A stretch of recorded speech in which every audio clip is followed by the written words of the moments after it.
Dokter kita hari ini adalah Dr. Endah Citra Resmi, spesialis anak, konsultan alergi dan imunologi, magister administrasi rumah sakit.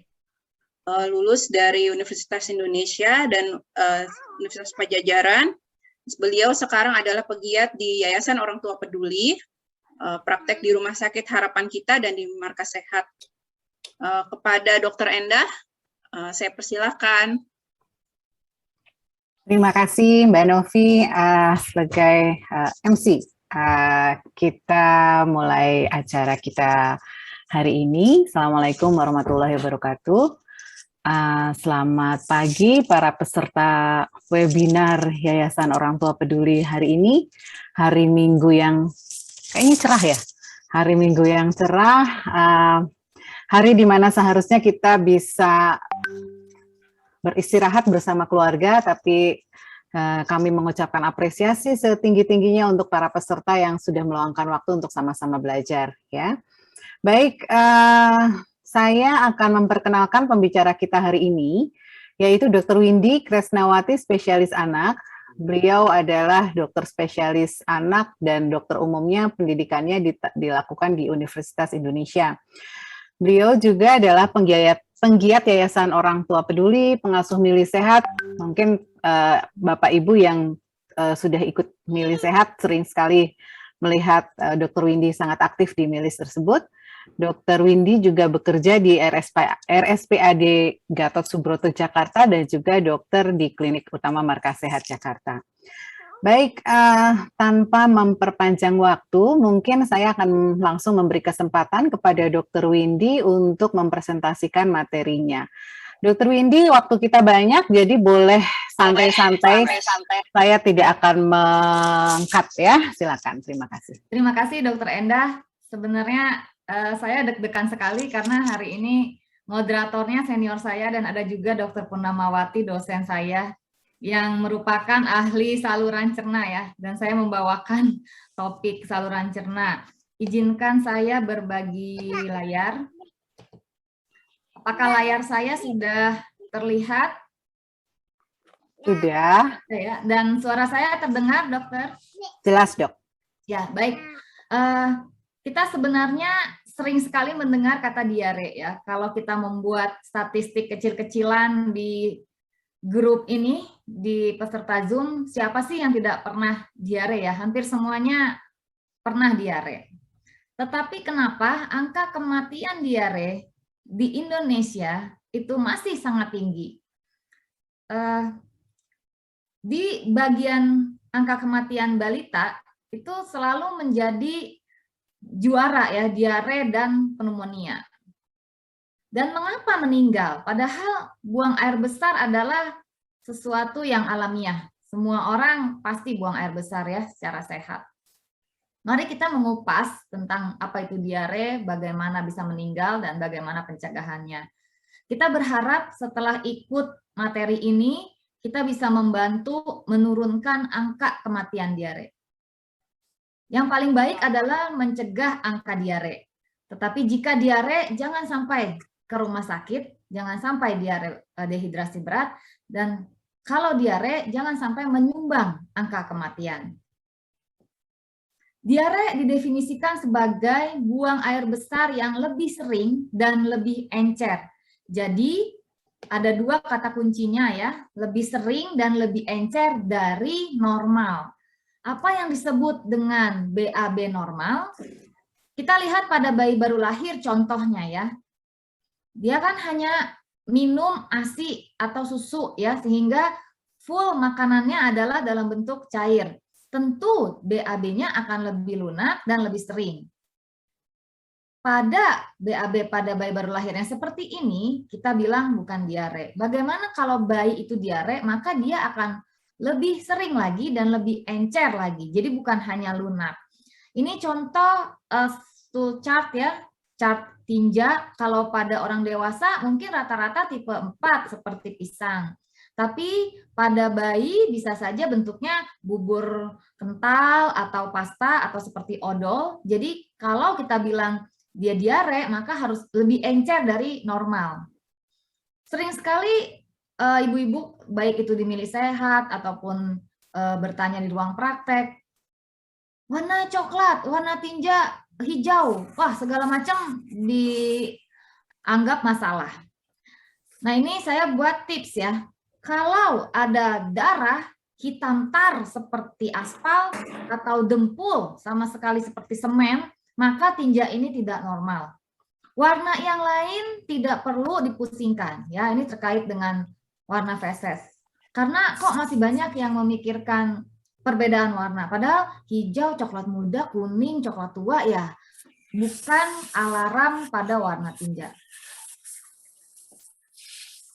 Saya mengambil klasifikasi diare dari AAP ya, Ikatan Dokter Anak di Amerika Serikat. Dia membaginya menjadi diare akut, diare persisten, dan diare berdarah. Lalu ada tambahan satu lagi diare pada keadaan tertentu ya, misalnya malnutrisi berat atau HIV.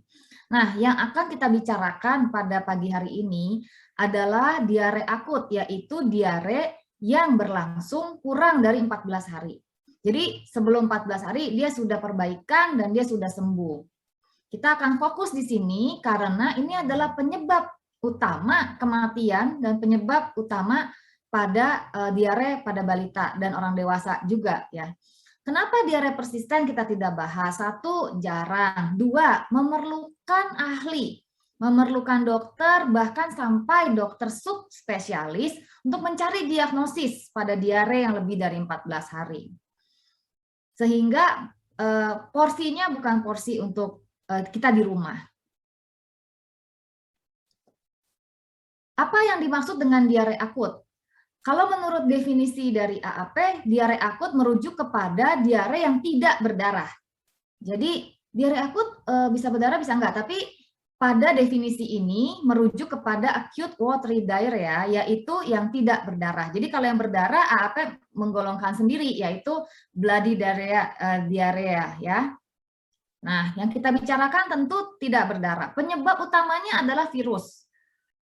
Bisa jadi keracunan makanan, tetapi pada umumnya adalah virus. COVID bisa nggak membuat diare? Bisa. Karena salah satu gejala spektrumnya COVID ya bisa diare, tapi tidak ada perbedaan tujuan terapi dan tata laksananya pada diare akut karena norovirus atau rotavirus atau karena COVID.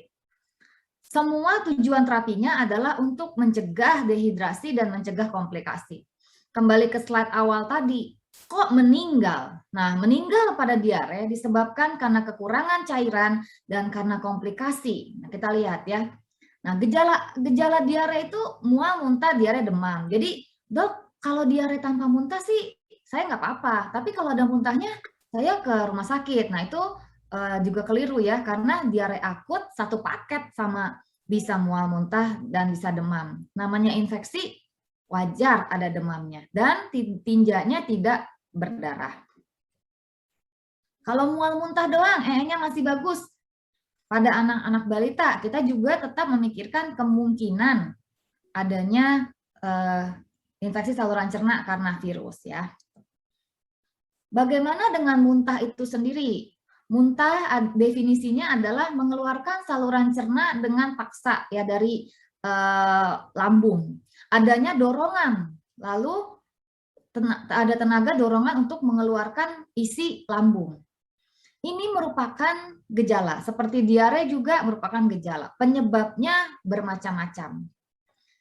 Kadang-kadang pada anak sering aja ada 1 atau 2 kali muntah tanpa penyebab yang jelas. Tidak perlu panik ya. Kita lihat apa yang menyebabkan alarm tanda bahaya pada muntah jika 1, muntahnya berdarah, hijau pekat seperti empedu ya, atau muntahnya curigai tercampur dengan tinja. Itu adalah muntah yang berbahaya. Seperti tadi saya sudah sebutkan alarmnya diare ya, warna tinja yang harus diwaspadai. Sehingga ketika tidak ada tanda-tanda ini, kita bisa tidak panik dulu ya untuk mengobservasi. Penyebab muntah banyak sekali. Slide ini untuk menjelaskan bahwa jangan terfokus untuk menghentikan muntah. Cari penyebabnya. Dan kita tahu bahwa paling sering pada bayi dan anak adalah gastroenteritis ya, yang kalau AAP bilangnya diare akut. Satu paket dari mulut sampai anus adalah saluran cerna, sehingga infeksi virus di situ menyebabkan diare dan juga menyebabkan muntah. Penyebabnya adalah virus dan ingat, bisa sembuh sendiri. Tapi bukan berarti sembuh sendiri terus tidak meninggal ya. Kita lihat tadi bahwa angka kematiannya sangat tinggi. Sehingga kita lihat bahwa diare dan muntah tujuannya adalah mencegah dehidrasi dan mencegah komplikasi. Dehidrasi adalah kekurangan cairan sehingga harus diberikan rehidrasi, pengganti cairan yang hilang. Komplikasi yang mengancam nyawa adalah gangguan asam basa ya. Kita waktu kuliah dulu sekolah dulu kan ada pH ya, keasaman darah. Nah, itu apabila diarenya tidak tertangani sehingga darahnya menjadi sangat asam, dapat menyebabkan juga gangguan metabolisme dan kematian. Termasuk gangguan elektrolit ya, ada natrium, ada kalium. Kelebihan atau kekurangan kalium yang sangat berat akibat diare dapat menyebabkan kematian. Bagaimana cara mencegahnya? Ini Oralit gratis ya kalau di puskesmas. Kalaupun beli harganya tidak sampai 1.000. Isinya itu serbuk yang kalau kita larutkan dengan air, dia akan menarik air dengan sangat cepat di dalam usus dengan metode gandeng-gandengan ya antara natrium, glukosa, dan air. Sehingga merupakan zat yang sangat cepat mengganti cairan dalam tubuh dibandingkan dengan air putih. Jadi air putih masuk ke dalam tubuh kita, kita minum, diserap tubuh, tapi ketika Oralit yang masuk, maka dia masuknya 4 kali lebih cepat secara kimia, ya, ditarik-tarik di dalam usus. Dan karena tinggi juga akan elektrolit natrium dan kalium, dia dapat mencegah gangguan elektrolit akibat diare. Juga ada koreksi basa dari Oralit. Sehingga kalau kita lihat slide ini, maka kita tahu keliru kalau kita hanya sekonyong-konyong hanya mengandalkan cairan saja. Saya minum banyak kok dok, misalnya gitu. Saya masih kencing kok gitu. Tapi hati-hati bahwa dia tidak bisa menggantikan elektrolit dan tidak bisa mencegah gangguan asam basa yang merupakan komplikasi yang berat. Sering juga pertanyaan, bagaimana kalau kita memberikan larutan elektrolit yang dijual bebas, minuman berion dan sebagainya. Nah, kita lihat bahwa kandungannya itu tidak bisa menggantikan cairan yang hilang saat diare. Jadi Oralit ini memang top of the top-nya ya, meskipun banyak sekali sekarang mereknya, rasanya dan sebagainya. Jadi slide ini memberitahu bahwa tidak bisa kita tidak punya Oralit di rumah. Kan kita tujuannya tadi mau mencegah kematian, menurunkan angka kematian ya. Nah, kita lihat tata laksana muntah dan diare. Nomor 1 adalah mencegah dehidrasi. Dehidrasi dapat menyebabkan kematian ya. Mengingatkan kembali bahwa yang bikin mati pada diare adalah kekurangan cairan, nomor 2 komplikasinya. Sehingga fokus terhadap cairan. Kalau kita bilang fokus, artinya cuma 1. Sehingga ibu-ibu nanti di rumah ketika anaknya diare, yang fokus itu adalah pemberian cairannya. Apalagi nanti kalau kita tinggal bareng orang tua, oma, opa ya, itu juga rentan ya.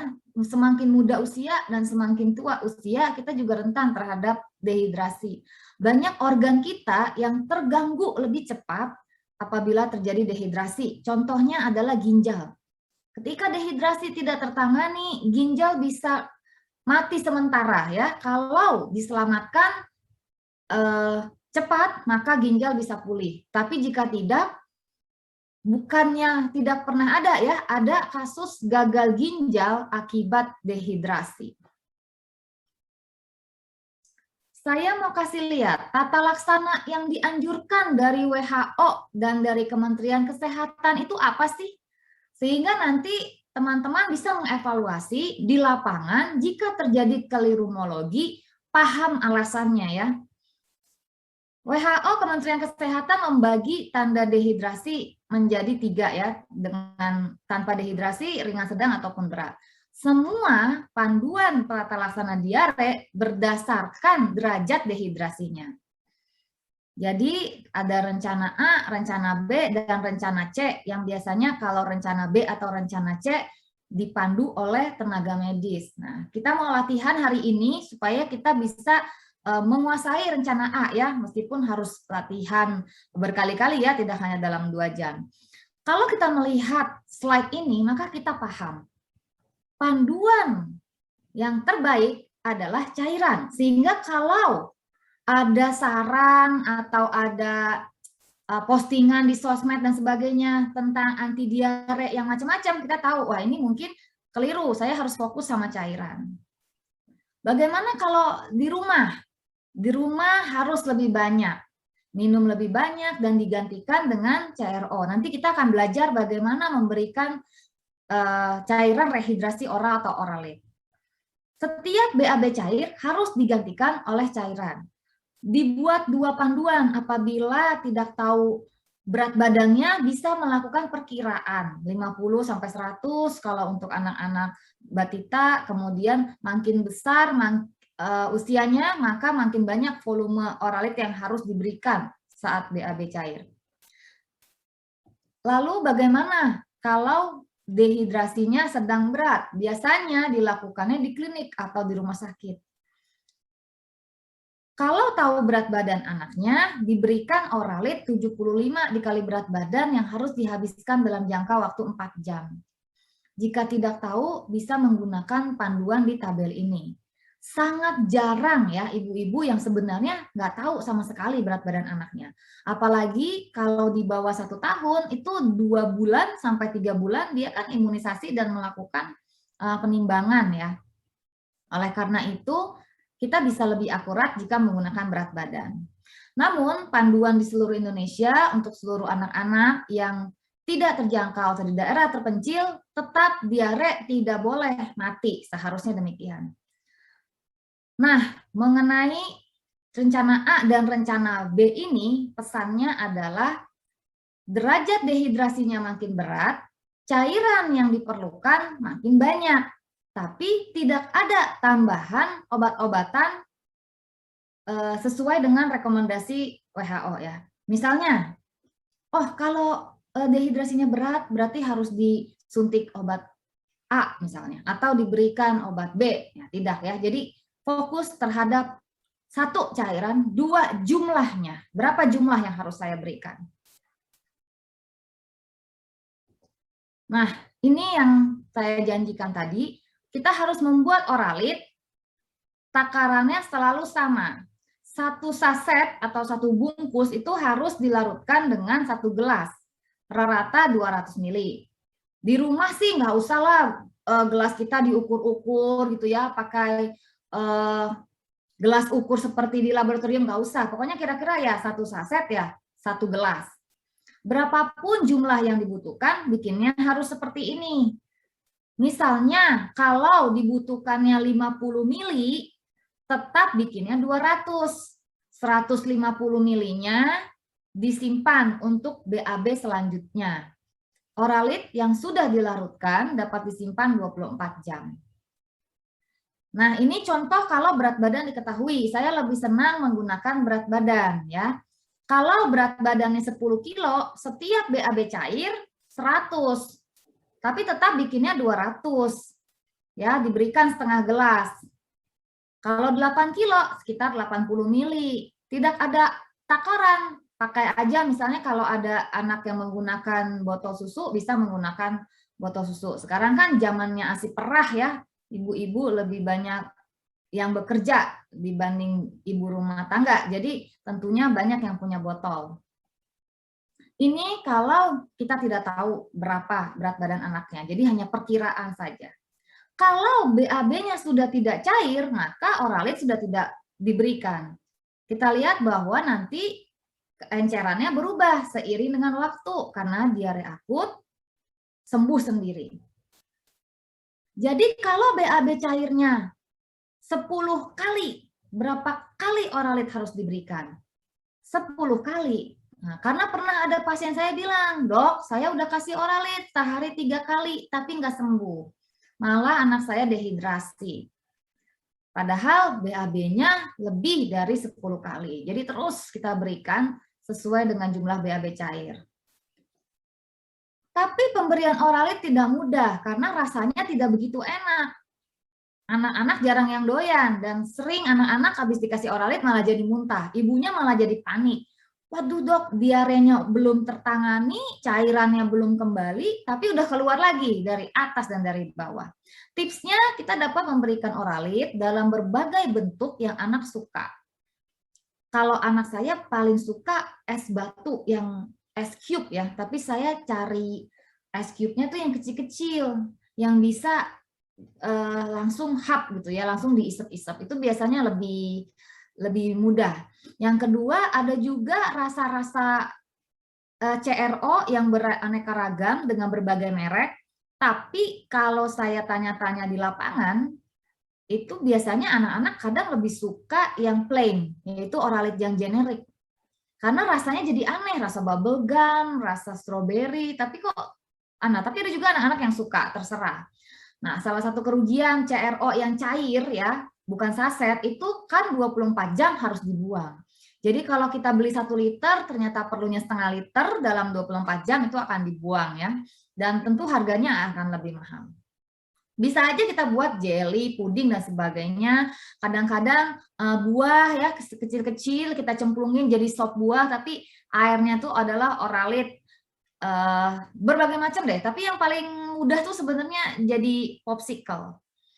Makanya saya kalau di kulkas selalu punya, kalau udah kira-kira kadaluarsa dibuang ganti yang baru. Karena kapanpun dia perlu rehidrasi Oralit, anak-anak ada es batu yang isinya adalah Oralit.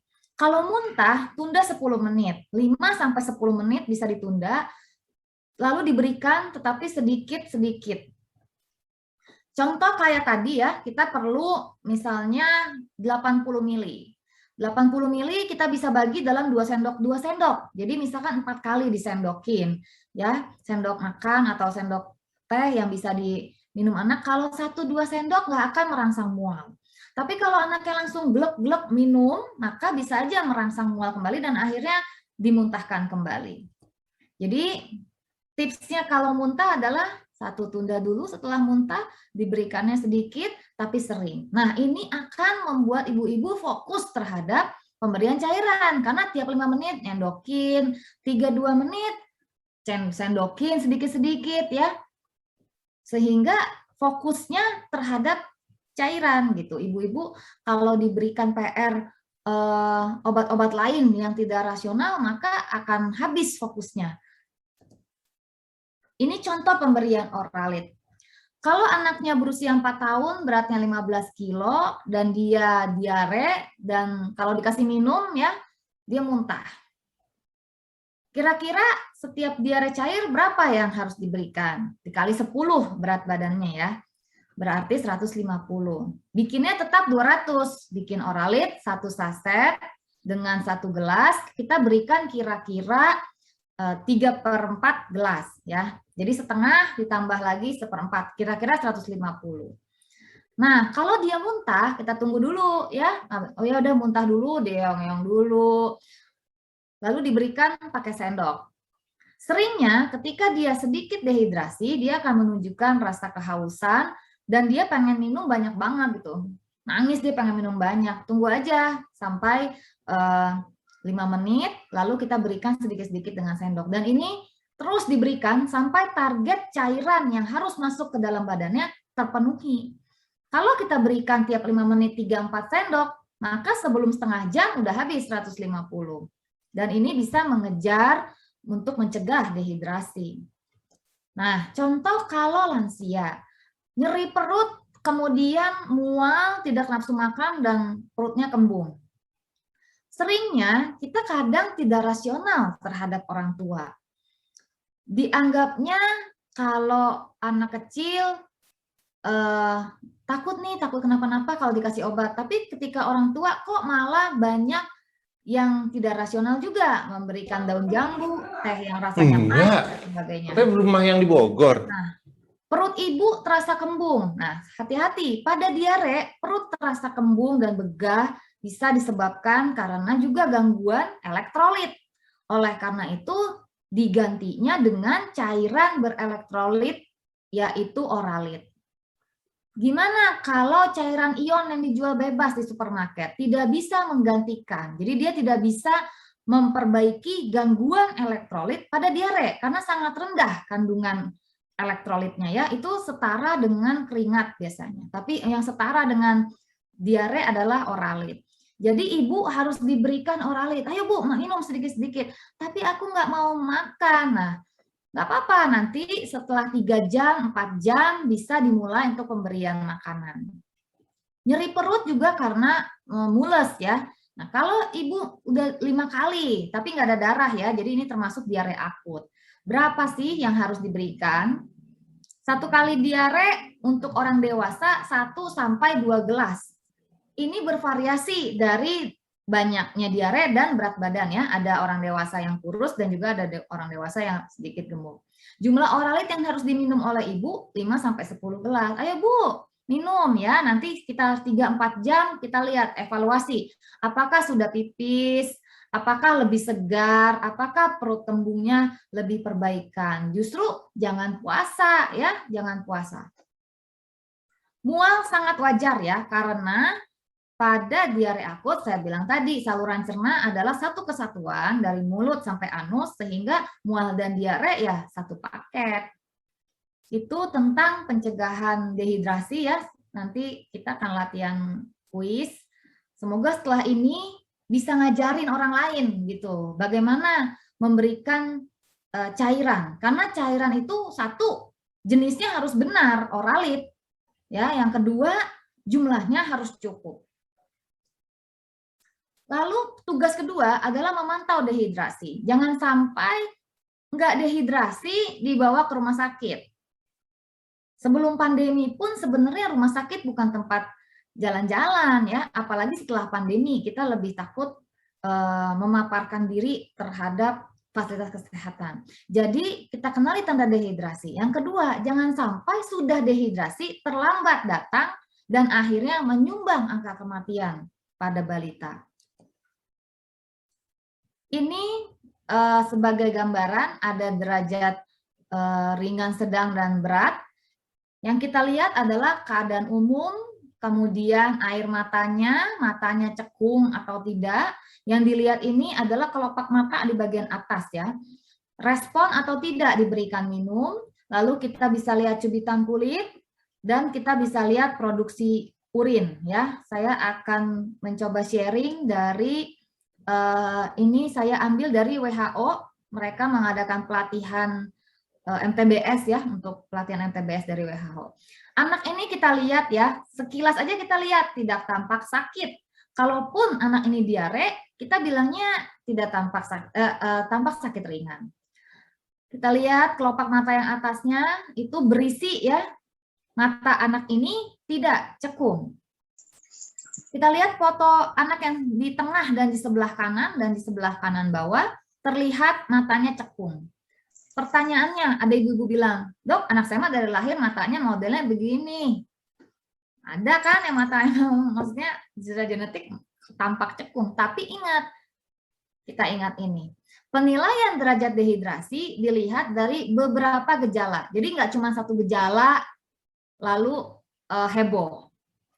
Kemarin ada yang bertanya di Milis, anaknya tidur terus, waduh dia udah panik ya, karena dianggapnya itu salah satu tanda dehidrasi. Tapi dia lupa bahwa harus dikumpulkan tandanya yang lain. Kalau anak sakit kan memang sangat wajar senangnya bobo ya. Anak ini mengantuk tapi sulit dibangunkan. Bedakan dengan anak yang memang dia mau istirahat, kemudian dia mengantuk, ada anak demam, mengantuk ya. Kalau dibangunkan ya marah, ngamuk ya. Tapi anak-anak yang dalam bahaya adalah yang sulit dibangunkan. Artinya terjadi penurunan kesadaran. Jadi foto ini anaknya tampak sakit berat, tidak waspada, matanya cekung, mengantuk dan sulit dibangunkan. anak-anak di foto tengah dan kanan adalah terjadi pada dehidrasi berat dan harus dibawa ke emergency room segera. Jadi anak yang waspada tuh sehari-hari lah kita lihat perbedaannya ya antara dia yang sehari-hari dengan saat sakit. Nah, dehidrasi juga kita bisa lihat dari air mata. Kalau dia menangis, ini contoh anak yang menangis tapi nggak ada air matanya. Anak ini dehidrasi sedang berat. Dan kita lihat matanya cekung ya, kelihatan anaknya juga kurang bagus gizinya ya. Kalau anaknya tidak menangis, kita juga bisa melihat dari matanya ya. Mata yang basah itu seperti apa? Kita bisa belajar melihat matanya gitu. Kalau dia kering, kelihatan sekali cekung dan matanya kering. Dan bisa dilihat dari lidahnya juga yang kering. Bukan bibir ya, kalau bibir kering kan faktornya bukan dehidrasi saja ya.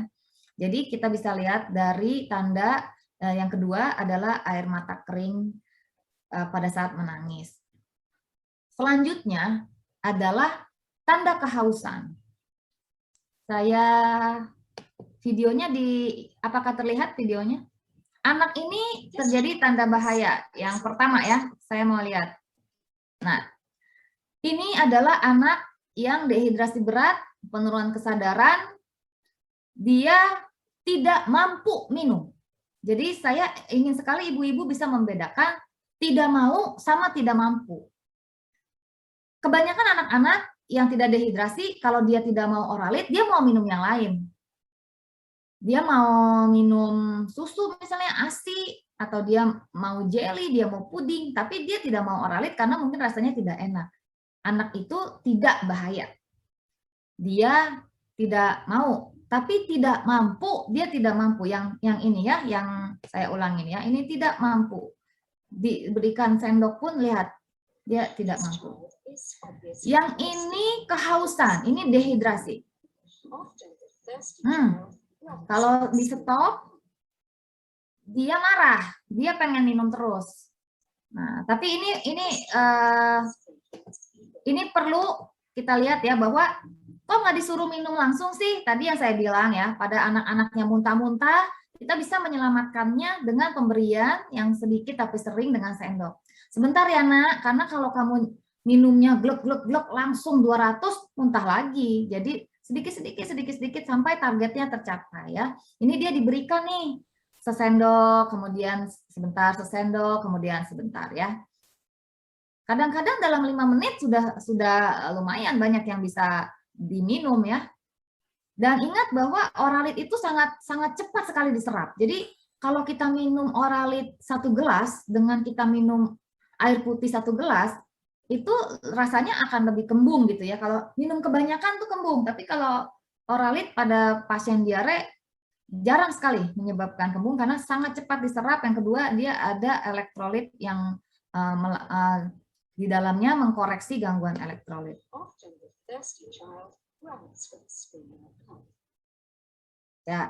Ya, anaknya kehausan. Kehausan salah satu tanda dehidrasi. Yang ini enggak ya, yang terakhir anaknya happy-happy aja gitu. Selanjutnya adalah cubitan kulit.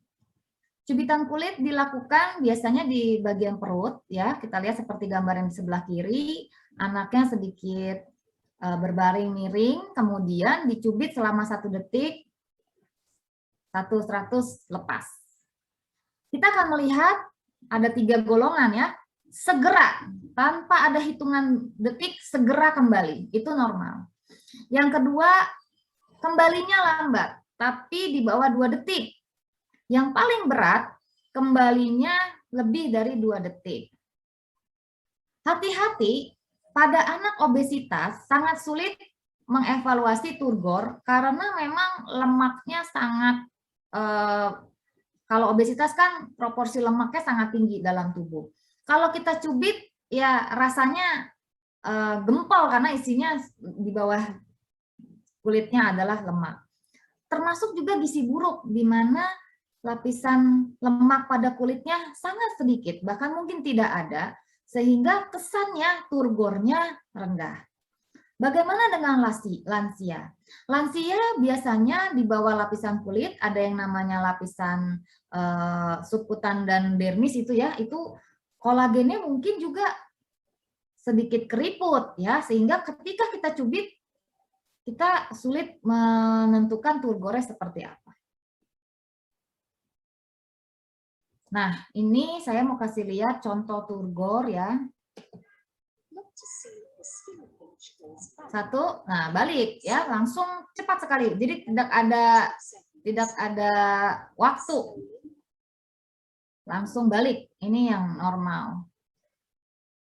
Tapi lihat ya, anaknya tidak gizi buruk, tidak obes. Nah, ini ketika dicubit 100, 200, 300, 400, 500, 600. Ya, dalam waktu sekitar 6-7 detik dia baru kembali.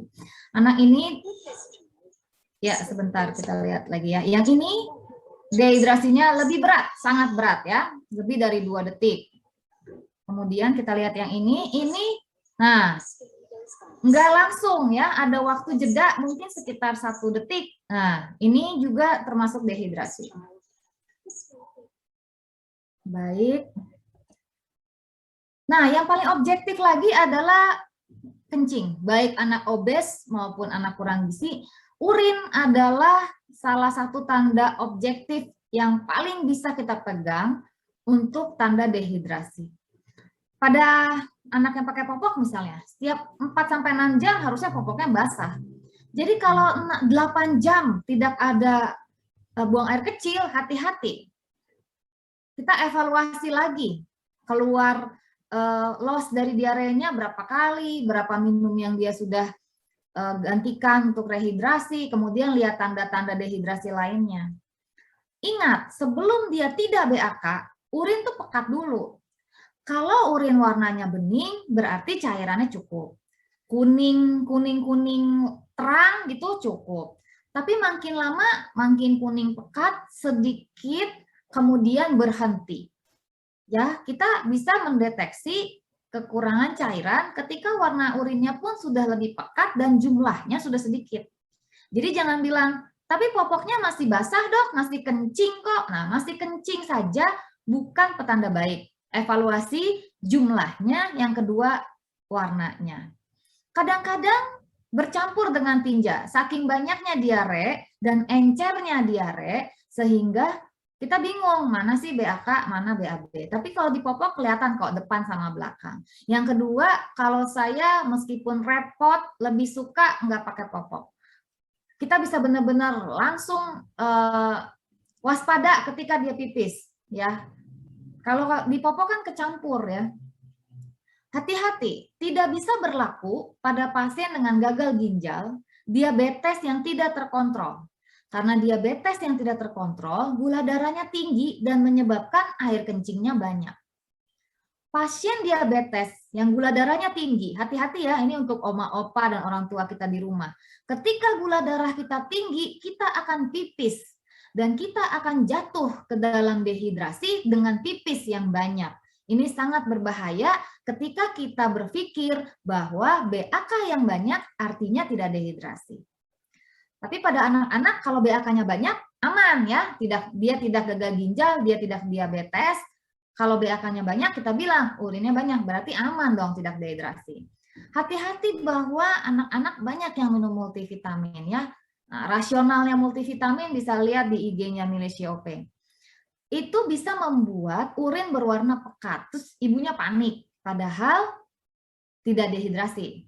Ya, jadi tanda dehidrasi satu, warna urin, jumlah urin ya, sama jarak BAK. Jadi meskipun warnanya pekat, kalau banyak mungkin warna pekatnya karena hal yang lain. Kemudian rangkuman untuk tanda dehidrasi di rumah. Satu, cek buang air kecilnya. Jadi udah kencing belum nih ya? Udah kencing belum nih? Nah, itu paling mudah dibandingin kita ributin turgor. Yang kedua, mata cekung. Juga harus memantau ya. Ini lebih mudah. Yang ketiga, air mata. Keempat, sangat sulit ya. Kalau misalkan tadi saya bilang obesitas, gizi buruk atau lansia. Kelima, tanda kehausan. Kalau anaknya kehausan sudah mulai ada tanda dehidrasi.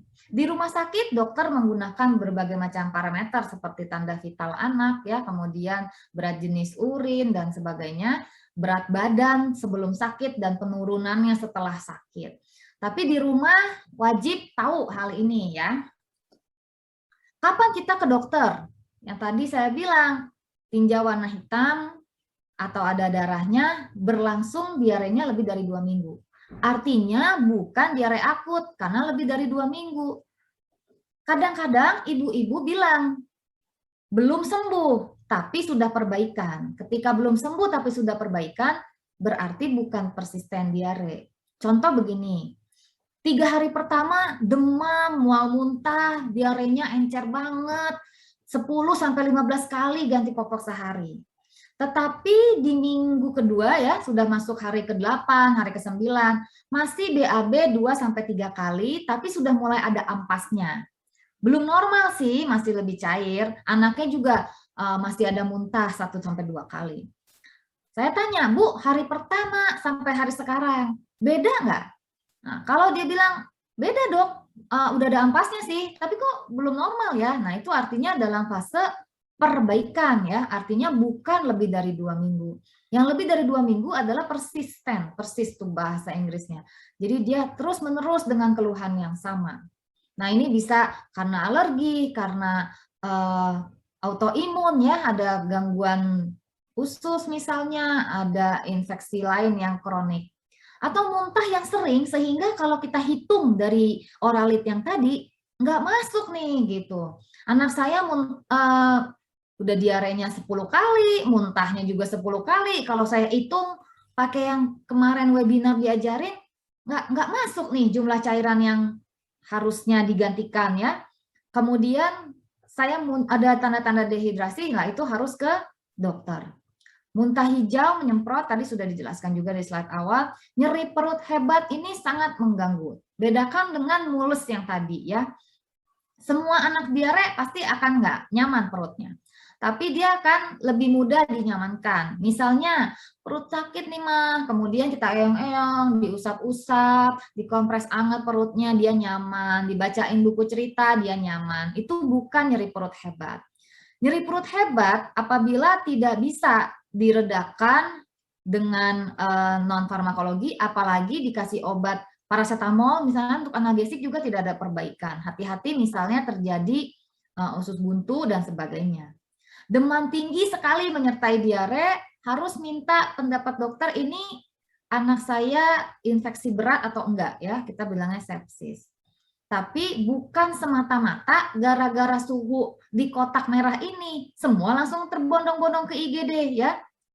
Kita lihat juga parameter lainnya. Nah, terlihat sangat lemah, seperti tadi contoh di video bahwa dia tidak mampu minum. Ini maaf ya, harusnya tidak mampu minum, ya. Kadang-kadang kalau dia nolak oralit, dia mau yang lain. Ada tanda dehidrasi berat, sudah dijelaskan juga tadi, dan ini sulit dibangunkan.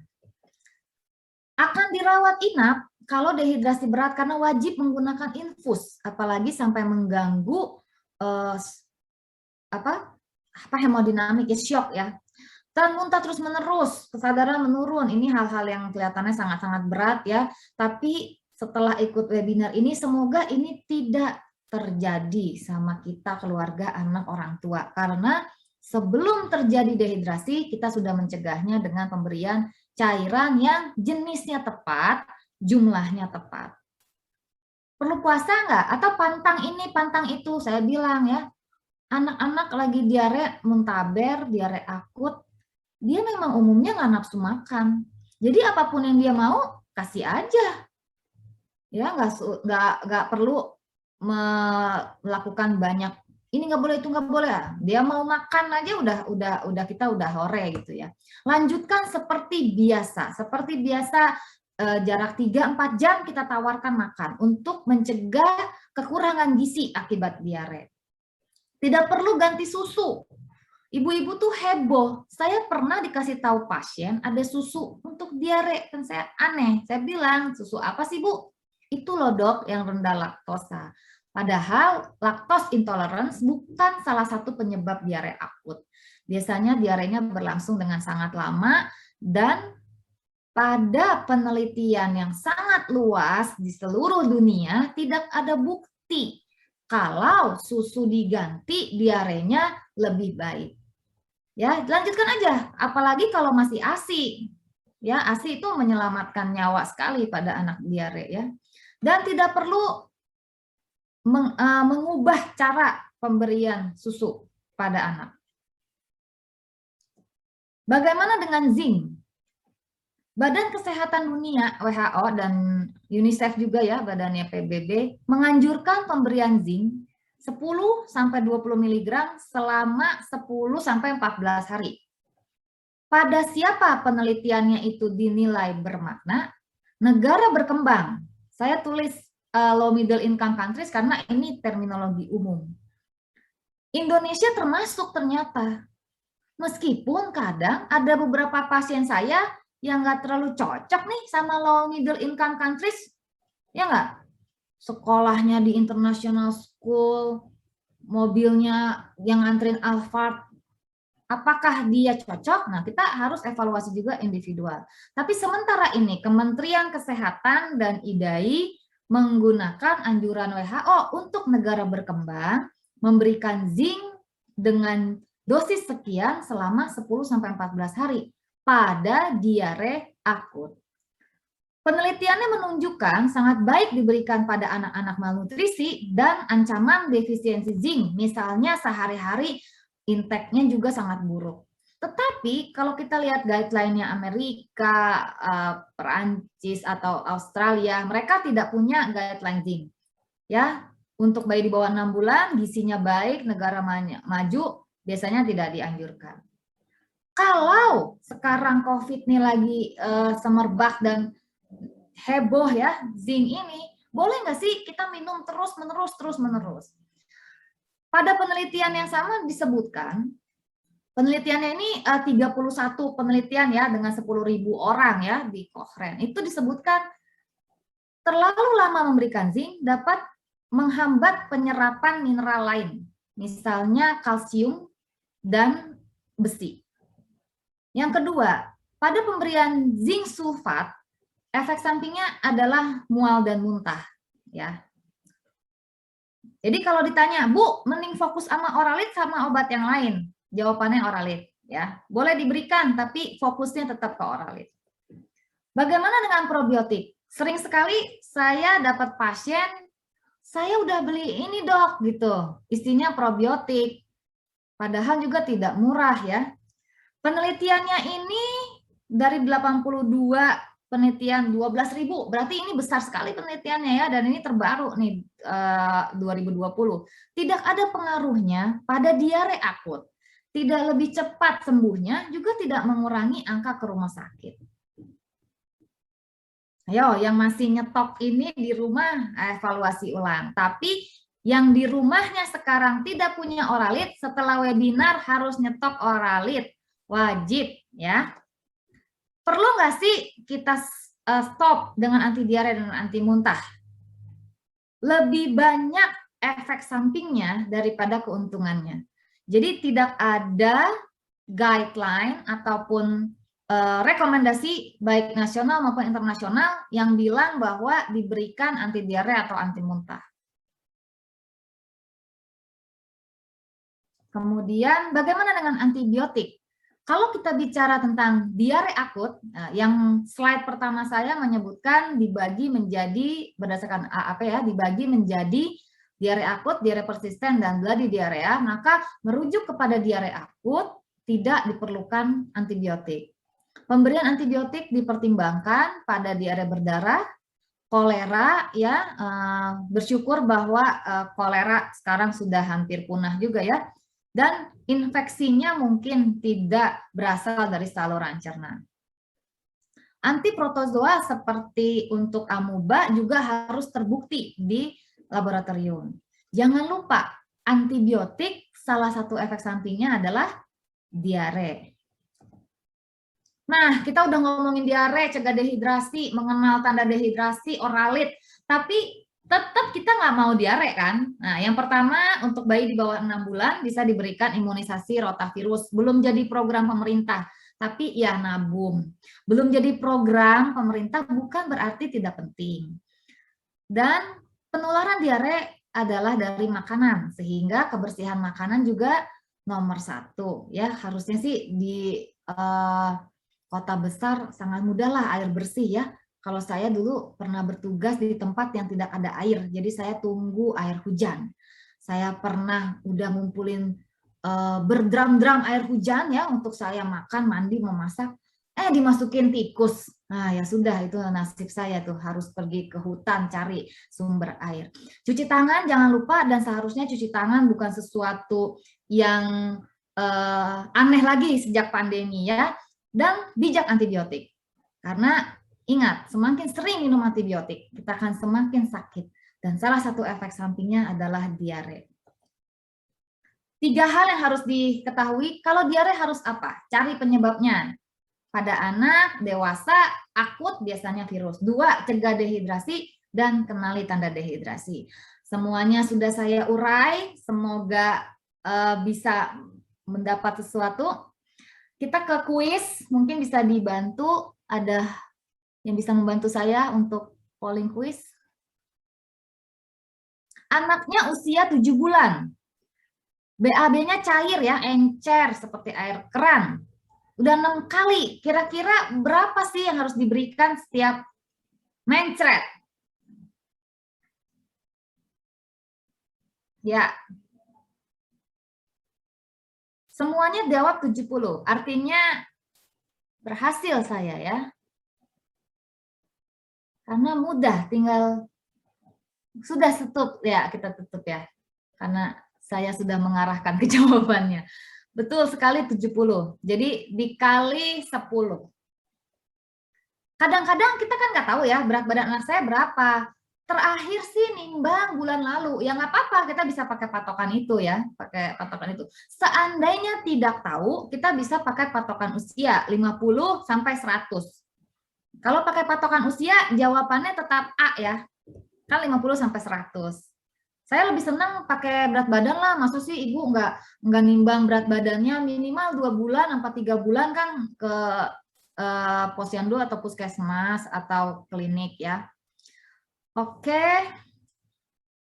Polling nomor 2. Polling nomor 2, tolong dibantu.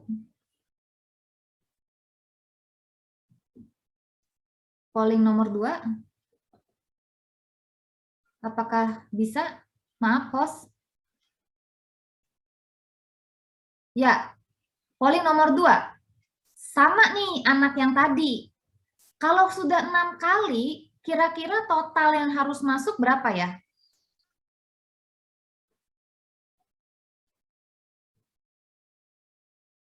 Enam kali. Ya, ternyata jawabannya terbagi. Kenapa saya membuat polling yang kuis nomor 2 ini? Supaya kita bisa tahu nih, kalau sejumlah ini yang harusnya masuk, tapi sangat sedikit yang masuk, sudah hampir dipastikan anak saya dehidrasi, gitu loh. Tapi pernah ya gini, saya pernah pengalaman anak saya diare akut, sangat sulit sekali oralit, segala macam sudah dilakukan, cuman bisa pakai yang es itu ya. Dan ternyata es batunya habis gitu. Jadi kan untuk bikin es batu selanjutnya lama ya.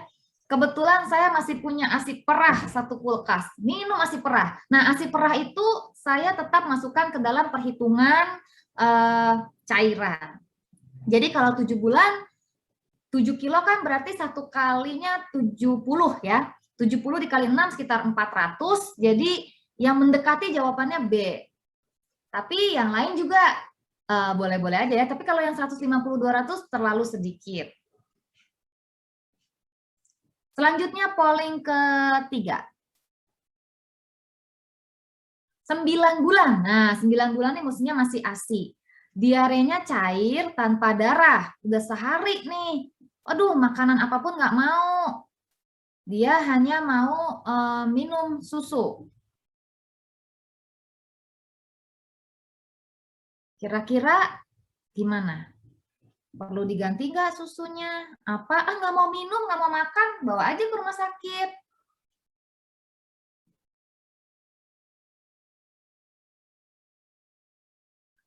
Sepertinya, oke, kita stop pollingnya karena semuanya menjawab dengan sangat baik bahwa kita tetap berusaha, ya. Walaupun kita tahu cairan, tapi oralita tetap diusahakan, diselip-selipin ya.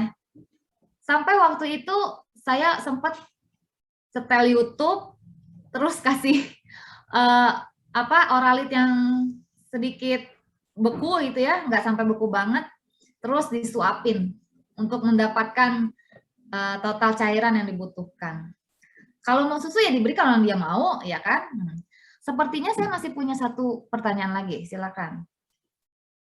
Nah, Anda pulang bekerja nih, usia anak Anda 3 tahun, muntah-muntah. Kata pengasuhnya, iya Bu, ini dari tadi muntah-muntah terus. Balik lagi ke apotik, atau dibawa?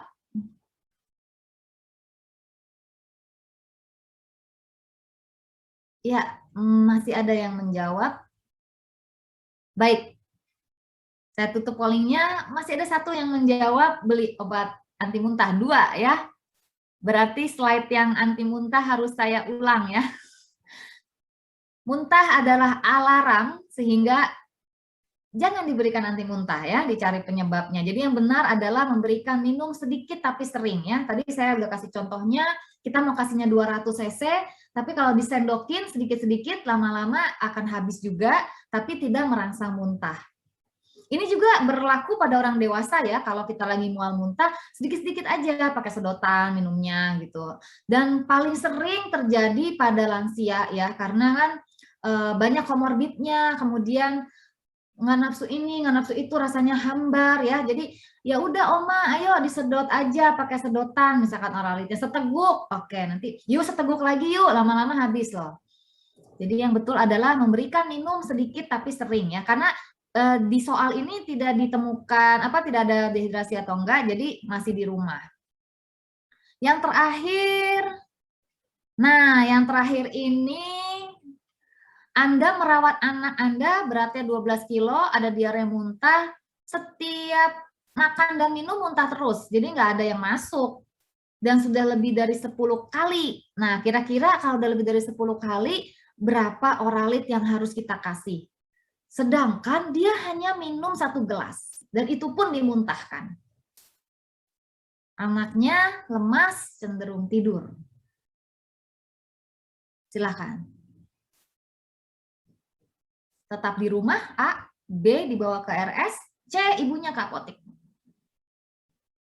Ya, tidak ada yang ke apotik ya, bagus. Nah, ini memang sedikit menjebak ya. Di soal ini saya mencoba memberikan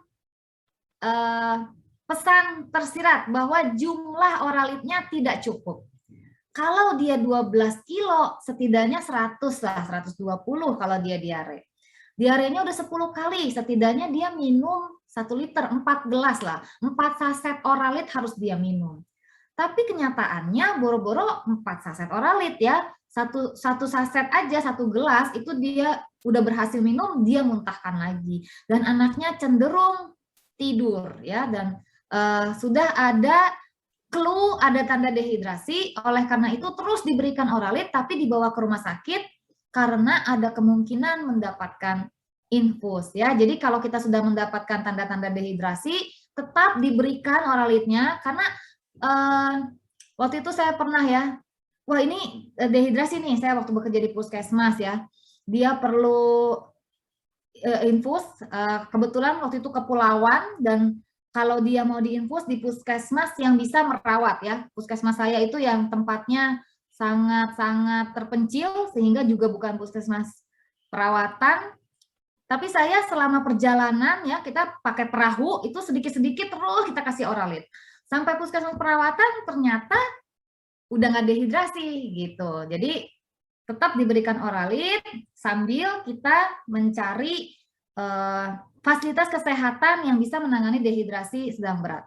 Tapi dalam kasus lain bisa saja yang tadinya kita temukan dehidrasinya sedang, kita ke puskesmas atau ke fasilitas kesehatan, sampai sana jadi berat karena tidak tergantikan. Nah, seperti itu ya. Jadi jawabannya, anak ini sudah ada dehidrasi, terlalu jauh cairan yang dia butuhkan sama yang dia minum, jadi perlu dibawa ke rumah sakit.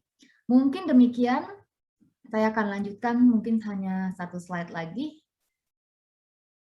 Boleh ditutup? Nah, kembali ke slide pertama. Mengapa diare meninggal?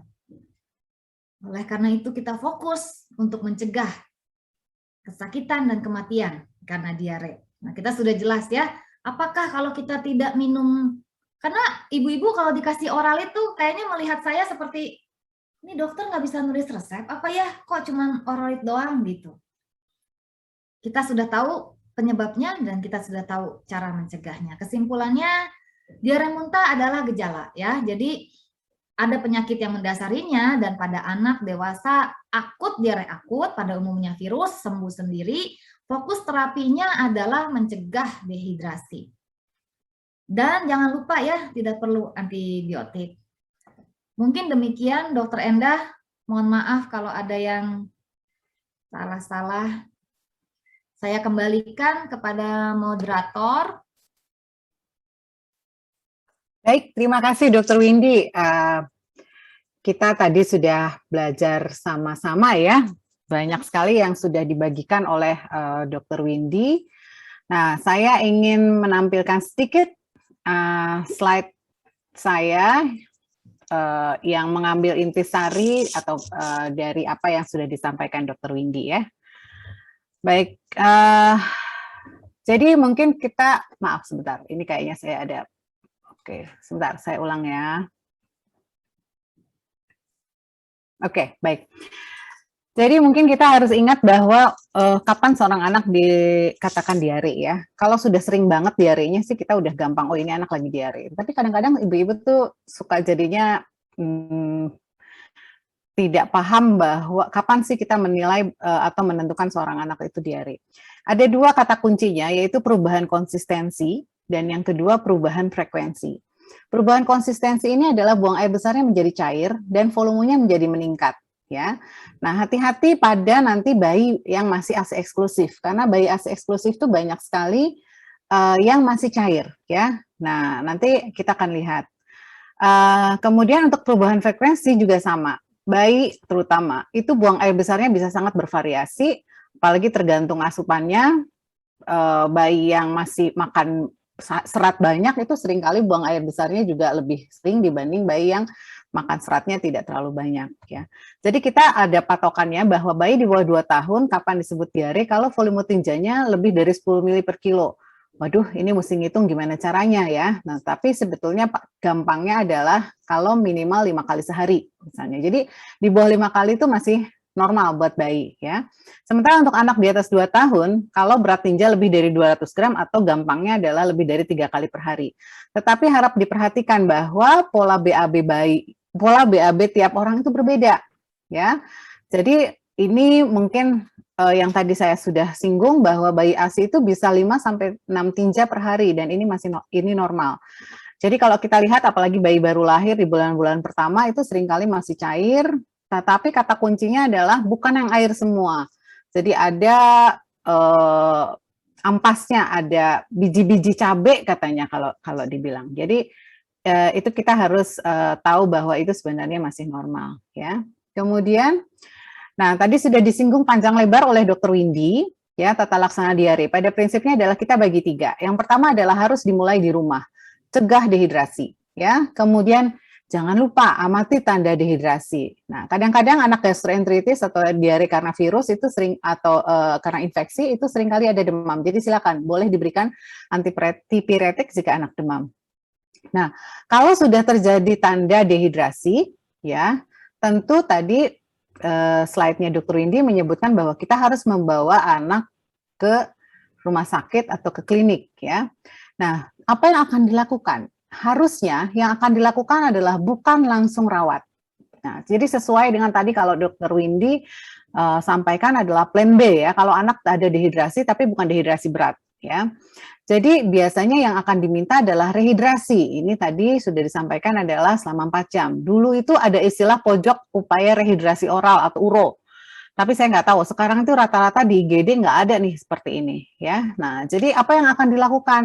Anak akan diminta untuk, orang tua akan diminta untuk meminumkan oralit, dihitung jumlahnya, bisa nggak masuk dalam 4 jam. Nah, tetapi jangan nanti dihitung 4 jam baru kita lihat masuk atau tidak. Nah, kira-kira mungkin strateginya adalah kalau misalnya dia beratnya 10 kilo harus masuk 750 misalnya.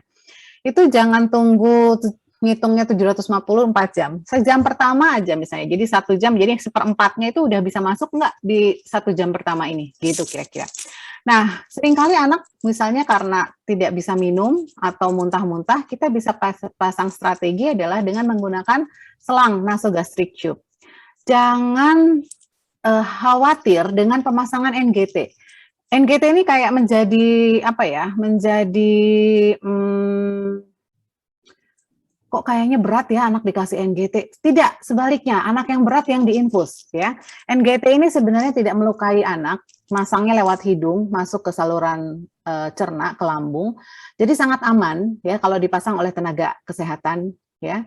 Nah, jadi dari situ kita bisa anaknya mau tidur pun kita bisa berikan oralitnya terus-menerus dengan sedikit-sedikit tapi sering ya. Jadi mengalir, bahkan kadang-kadang kita bisa pakai tabung yang bisa membuat kita mengalirkan oralit itu terus-menerus. Karena kalau anak sedang muntah itu begitu masuk banyak itu seringkali dimuntahkan. Jadi strateginya tadi Dr. Windy bilang minum sedikit-sedikit tapi sering, kalau dengan NGT itu bisa dialirkan pelan-pelan ya. Nah, kemudian kita harus nilai ulang status hidrasinya setelah 4 jam. Kalau sudah terjadi tanpa dehidrasi, pipisnya sudah sering, maka pasien bisa pulang ya. Tetapi kalau masih dehidrasi atau tujuan rehidrasi kita tidak tercapai karena dengan NGT pun misalnya masih muntah-muntah, baru ini perlu dirawat. Nah, kalau di perawatan di rumah sakit tentu saja kalau perawatan upaya rehidrasi yang di IGD ini tidak berhasil, maka kita perlu masuk rawat. Ini nanti tentu saja dengan rehidrasi intravena dengan cairan infus.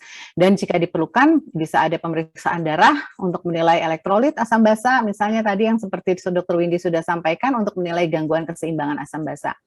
Nah, kemudian kapan pulang? Jadi, perawatan di rumah sakit itu tujuannya hanya untuk rehidrasi, bukan sampai diarenya sembuh. Tadi Dr. Windy bisa menyampaikan bahwa ini diare ini bisa berhari-hari loh gitu. Jadi tidak perlu kita sampai diarenya berhenti karena itu bisa seminggu ya. Jadi kalau misalnya tujuannya sudah tercapai, anak sudah pipisnya banyak, minumnya sudah mau, maka itu berarti sudah bisa pulang. Nah, jadi untuk di rumah ini yang paling penting adalah jangan sampai kita butuh sampai ke rumah sakit. Jadi tadi Dr. Windy sudah berkali-kali menyebutkan bahwa sediakan oralit di rumah. Nah, kita lihat jenis-jenis oralit. Yang pertama adalah oralit serbuk ya dalam sachet. Ini ada yang generik dan ada yang bermerek. Ini penggunaannya adalah dilarutkan dalam 200 ml air. Ya, ibu-ibu gampang lah sekarang botol minum pun ada, botol minum yang biasa yang kita bawa ke kantor itu semua ada mililiternya ya. Disimpan dalam botol bersih. Nah, karena belum tentu anak langsung minum 200 ml itu, misalnya ada anak yang cuma 70 ml tadi seperti yang tadi dicontohkan Dr. Windy. Nah, kalau itu tidak terminum dalam 24 jam, buang larutannya dan ganti baru ya. Nah, kemudian ada juga yang dijual dalam bentuk larutan yang sudah siap minum. Ada yang di botol atau yang di kotak. Ini ada rasanya ya. Menurut sebagian pasien saya lebih enak katanya, tapi lebih mahal. Jadi dan ini harus dibuang larutan yang sudah dibuka dalam 24 jam dan masih bersisa. Nah, kemudian ada lagi cairan rumah tangga. Nah, saya kasih tanda tanya. Kenapa? Karena cairan rumah tangga ini tidak dibuat seperti tujuannya oralit, yaitu menyamakan dengan komposisi tinja. Jadi sebetulnya banyak kekurangannya ya. Kedua, cairan rumah tangga ini harusnya hanya kita pakai kalau memang kita nggak punya oralit. Mungkin kalau di pedalamannya kayak di tempat dulu bekerjanya Dr. Windy nggak ada oralit, ya bolehlah pakai larutan gula garam gitu ya. Sekarang nggak boleh dok, harus ada oralitnya. Oh oke. Nah, jadi kalau makanya untuk kita nggak ngajarin lagi bikin, harus ada. Kalau nggak ada berdosa lah pokoknya. Betul. Jadi sebetulnya Oralit ini harus sudah ada. Jadi nggak perlu lagi mikir untuk bikin-bikin larutan gula garam atau mencari cairan rumah tangga. Untuk setting di mana kita bisa punya akses terhadap apotik gitu ya. Ini Oralit ini di semua puskesmas juga pasti ada ya. Baik. Nah sekarang saya mau nampilkan. Tadi ada berbagai pilihan Oralit. Ini saya ambil data pagi ini dari salah satu aplikasi tempat kita bisa membeli obat secara online ya. Oralit sachet itu harganya Rp600 ya. Silakan mau nyetok 10 bungkus aja cuma 6.000 paling ya. Oke. Nah, sementara ada lagi yang bermerek ya, ini yang Oralit generik. Sementara yang bermerek itu harganya lebih mahal 2 kali lipat padahal isinya sama ya. Setahu saya yang bermerek ini memang ada rasanya, kalau nggak salah sedikit rasa jeruk lah ya. Nah, nggak tahu kalau Oralit sachet yang generik ada rasanya nggak ya Dokter Windy? Saya kok nggak pernah nyoba karena saking susahnya nyarinya. Ya Nah, enak sih dok, lebih plain. Oh, oke. Baik. Nah, kemudian yang sudah dikemasan dalam botol ataupun kotak, ini kita lihat. Yang botol 500 ml ini harganya 31.500, ini harga terendah ya. Botol 200 ml ini 16.200, kotak 200 ml ini 11.000. Bandingkan dengan untuk dapat 200 ml, kita harus mengeluarkan uang 11.000, sementara ini sebenarnya 600 ya. Jadi apakah dengan yang larutan sudah jadi ini, apakah lebih cepat sembuh atau lebih terhindar dari dehidrasi? Tidak ya. Sebetulnya dengan menyediakan Oralit sachet saja yang harganya murah meriah ini sama saja dengan menyediakan yang mahal-mahal ini. Apalagi ini makan tempat ya, makan tempat, nyimpen di rumah, ya. Betul, nyimpen di rumahnya jadinya lebih repot, mendingan stok Oralit aja ya. Baik. Nah, ini saya mau menunjukkan bahwa ada suatu headline di Time tahun 2000 berapa, ini udah lama banget ya. Katanya ini sebenarnya ini mungkin mau nunjukin larutan gula garam lah. Jadi ya sebagai penggantinya sebagai kiasannya Oralit lah katanya. Jadi ini adalah simple remedy for miserable condition. Tapi kenapa katanya diare ini masih menyebabkan kematian anak di bawah 5 tahun setiap tahunnya. Jadi kalau kita sampai ada pasien masuk ke rumah sakit karena dehidrasi berat, padahal harusnya bisa dicegah dengan memberikan Oralit di rumah, itu kita harus mempertanyakan. Mungkin sosialisasi kita soal diare ini kurang luas ya. Itulah mengapa YOP menampilkan diare. Memang topiknya nggak terlalu saat ini nggak terlalu jadi perhatian ya Dokter Windy. Kalau judulnya COVID baru pesertanya banyak gitu ya. Kalau soal diare apa sih diare udah tahu kok. Nah, tapi ternyata sebenarnya banyak sekali yang kita mesti pelajari soal diare ini ya. Nah, saya menyinggung ini slide saya yang terakhir menyinggung soal penyebab diare. Dokter Windy sudah bahas panjang lebar soal diare karena infeksi ya. Dan ini memang yang paling sering ya, virus rotavirus, norovirus, adenovirus, dan kita tahu bahwa tidak ada obat antivirus. Jadi satu-satunya cara adalah cegah dehidrasi. Dan ini juga tidak boleh dihentikan diare karena virus. Kenapa? Karena muntah diare itu adalah cara tubuh untuk mengeluarkan kumannya. Sama seperti batuk pilek. Kenapa kita tidak memberikan obat untuk menghentikan batuk pilek? Karena virus yang ada di saluran napas akan dikeluarkan dengan cara batuk, bersin, sehingga bisa dikeluarkan. Nah, diare dan muntah juga sama. Itu adalah mekanisme tubuh untuk mengeluarkan virus yang ada di saluran cerna. Ya, jadi memang tidak dihentikan, tapi kita harus cegah dehidrasinya. Jika diare tidak membaik dalam 14 hari atau terjadi kecurigaan khusus, memang ini harus diperiksakan ke dokter. Tadi memang Dokter Windy sudah menyampaikan. Apa sih nanti yang mungkin kita boleh pertimbangkan? Ini mungkin nanti kita tidak terlalu banyak membahas, cuman saya ingin berikan insight aja. Ada beberapa kemungkinan, contohnya malabsorpsi.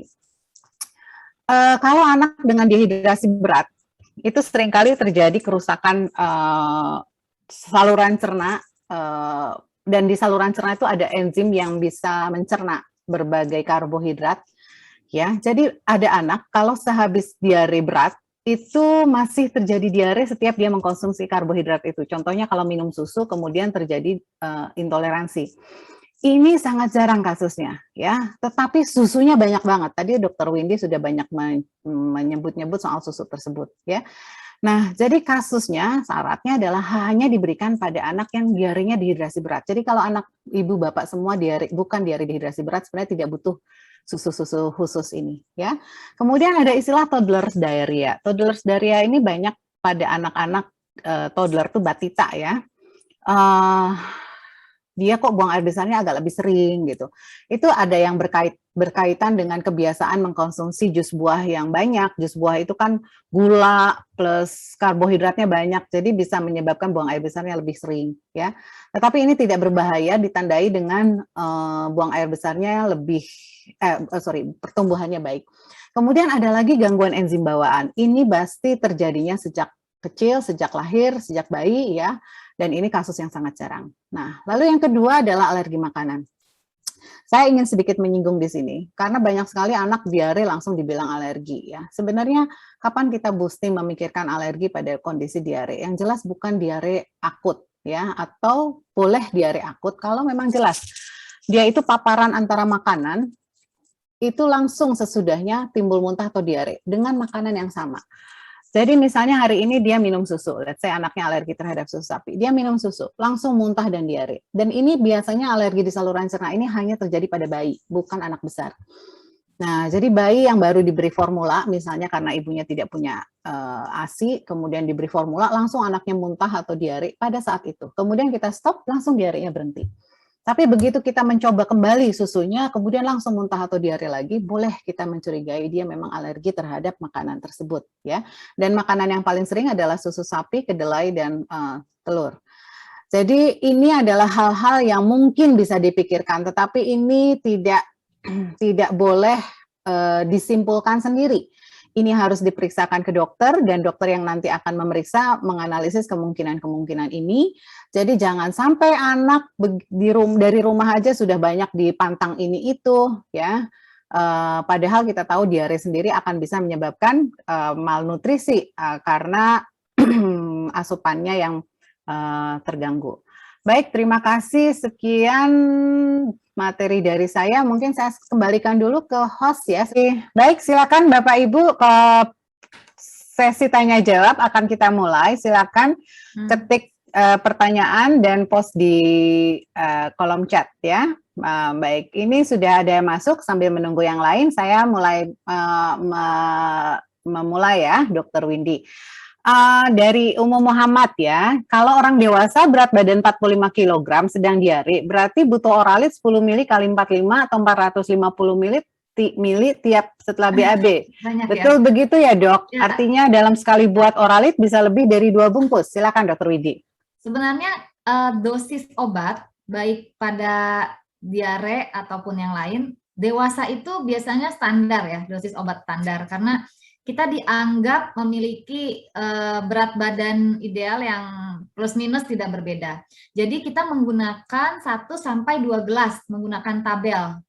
Jadi menggunakan tabel 1 sampai 2 gelas setiap BAB. Kita bisa perkirakan sendiri, kalau banyak sekali ya mungkin kita harus 2 gelas. Tapi kita juga bisa rasain kok, kalau haus banget, ya, itu artinya kita mulai sedikit dehidrasi, kita bisa minum 2 gelas. Jadi nggak perlu dikali berat badan. Tetapi untuk anak-anak agak berbeda, ya, bukan hanya diare, obat-obatan yang lain itu sangat sekali bergantung terhadap berat badan. Itu perbedaannya anak dan dewasa. Nanti mungkin Dokter Enda bisa nambahin, ya. Jadi tetap 1-2 gelas per BAB cair. Baik, makasih. Jadi betul, ya, Dokter Windy, kita memang kalau di anak kekhasannya adalah selalu ngitung berdasarkan berat badan, ya. Tapi kalau sudah berat badannya hampir seperti dewasa, itu biasanya di remaja, ya, 10 tahun ke atas itu kita sudah pakai dosis dewasa, betul. SMP, ya, SMP, apalagi SMA. Ya, betul. Jadi contohnya paracetamol aja, misalnya kita kasih 10 mg per kilo, kalau berat badannya udah berapa sih, 40-an gitu, ya, itu bisa pakai tablet dewasa misalnya gitu, ya. Jadi ibu bapak nggak usah, kalau orang dewasa langsung aja 1 atau 2 bungkus Oralit ya. Jadi anak-anak pun kalau berat badannya udah sampai dewasa ya Pak ikut cairannya dewasa. Mungkin itu ya. Baik. Kemudian pertanyaan yang berikutnya dari Ibu Agate Mudi, kapan waktu penggunaan yang tepat untuk obat loperamid dalam mengatasi diare? Mungkin silakan Dr. Windy. Ya, saya mau mengulang sedikit ya. Jadi salah satu yang dilakukan usus pada saat terjadi infeksi itu adalah mempercepat gerakannya ya. Jadi dia usus itu kan bergerak seumur hidup kita hidup, usus itu akan bergerak setidaknya 2-3 kali dia gerak selama 1 menit sampai kita mati ya. Tapi pada diare dia akan bergerak lebih cepat. Sehingga proses penyerapan cairan di dalam usus terjadi lebih cepat, sehingga tinjanya lebih encer. Ceritanya begitu ya.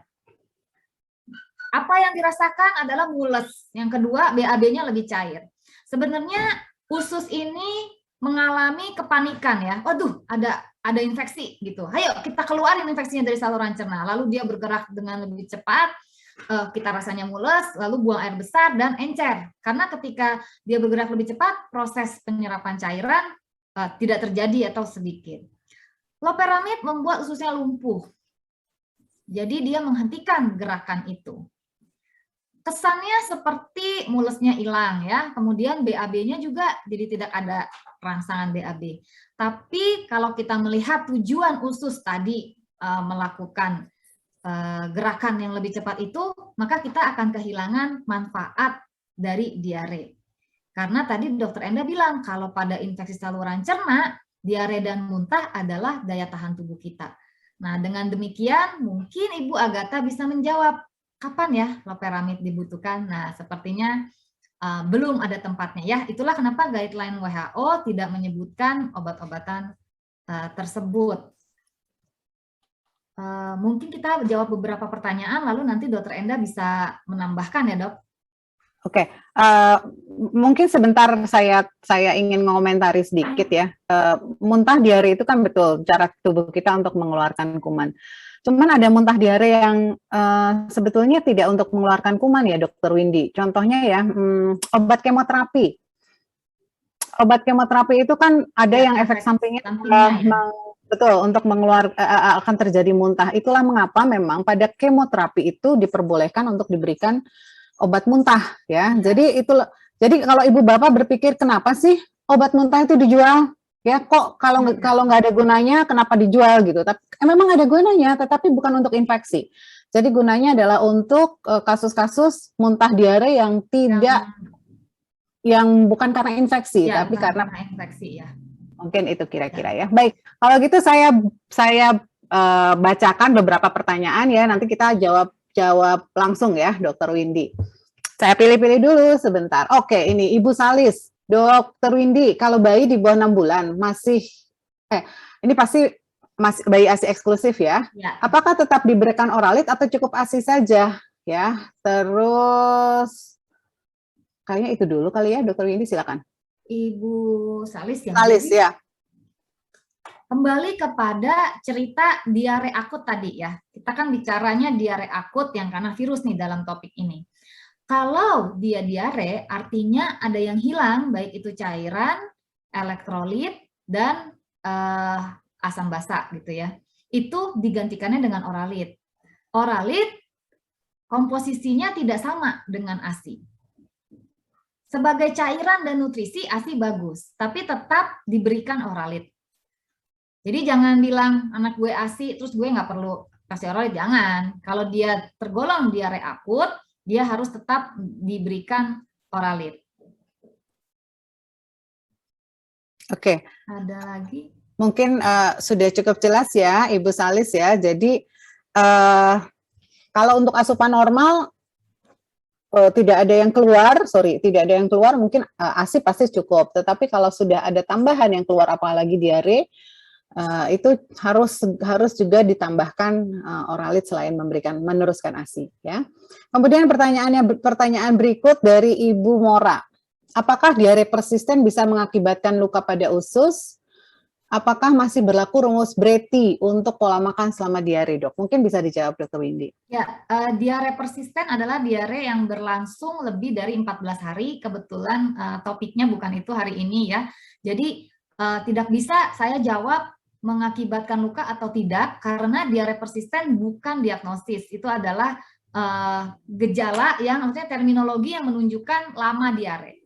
Banyak sekali penyebabnya ya, bisa satu buku, baik itu ada autoimun, ada kerusakan di sel-sel penyerapan di usus, ada juga yang kita sebut sebagai Crohn disease atau dan sebagainya ya, sehingga tergantung dari diagnosisnya, Ibu Mora, pertanyaannya.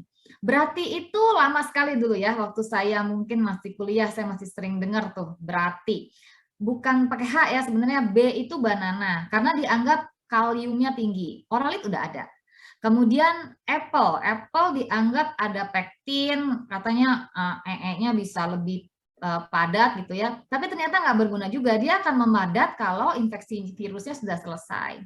Kemudian toast ya, ada nutrisinya juga, ada karbohidrat.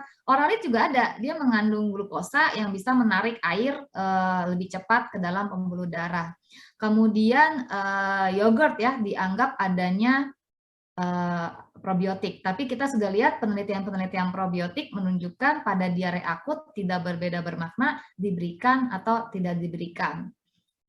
Jadi kalau kita fokusnya sama oralit, saya sebagai emak-emak juga merasakan ya, kalau anak lagi diare akut, itu memang tenaga kita, waktu kita itu habis untuk memantau dehidrasi dan melakukan rehidrasi. Kalau saya suruh menambah waktu lagi belanja banana, apple, itu lebih banyak listnya, dan akhirnya energinya habis ke yang tidak esensial, dan kita akhirnya kehilangan waktu untuk ngejar mencegah dehidrasinya. Mungkin itu saran dari saya. Baik. Mungkin ditambahin, Dok. Terima kasih. Mungkin Dokter Wati mau ikut nambahin nggak, Dok? Sebagai ahlinya. Sebagai guru kami. Kayaknya Dokter Wati lagi nggak nyimak. Oh, silakan, Dok.